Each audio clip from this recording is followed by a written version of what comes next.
दरम्यान थोड्या वेळापूर्वी राष्ट्रवादी शरदचंद्र पवार पक्षाचे अध्यक्ष शरद पवार यांनी TV9 मराठीला या हल्ल्यासंदर्भात प्रतिक्रिया देत हल्ल्याचा निषेध नोंदवला.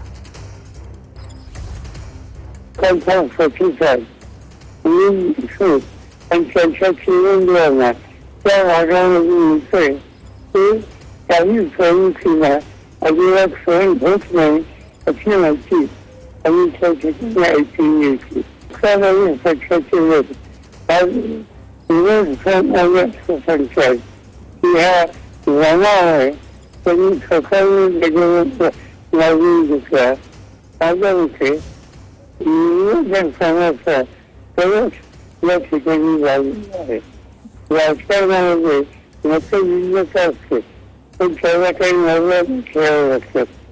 शारीरिक हल्ला करणे एखाद्या व्यक्तीला रक्तअनुवाद ते अत्यंत निषेध आहे. ते सत्ताधारी पक्षाच्या घडले त्याचा निषेध करतो. दरम्यान या घटनेवर संजय राऊतांनी ट्विटद्वारे नेमकं काय म्हटलंय पाहूया.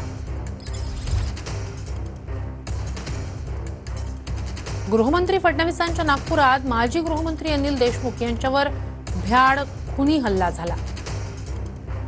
फडणवीस यावर आपली काय प्रतिक्रिया आहे? हा राजकीय हल्ला आहे. मुंबईत माजी मंत्री बाबा सिद्दीकींची हत्या होते आणि नागपुरात माजी गृहमंत्र्याला ठार मारण्याचा प्रयत्न होतो. शेम शेम असं म्हणत संजय राऊतांनी ट्विट केलंय. तर बाळासाहेब थोरात यांनी या हल्ल्याचा निषेध नोंदवला.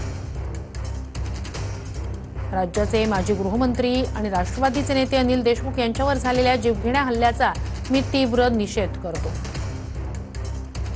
राज्याचे गृहमंत्री ज्या जिल्ह्यातून येतात त्या नागपूरमध्ये एका माजी गृहमंत्र्यांवर प्राणघातक हल्ला होतो.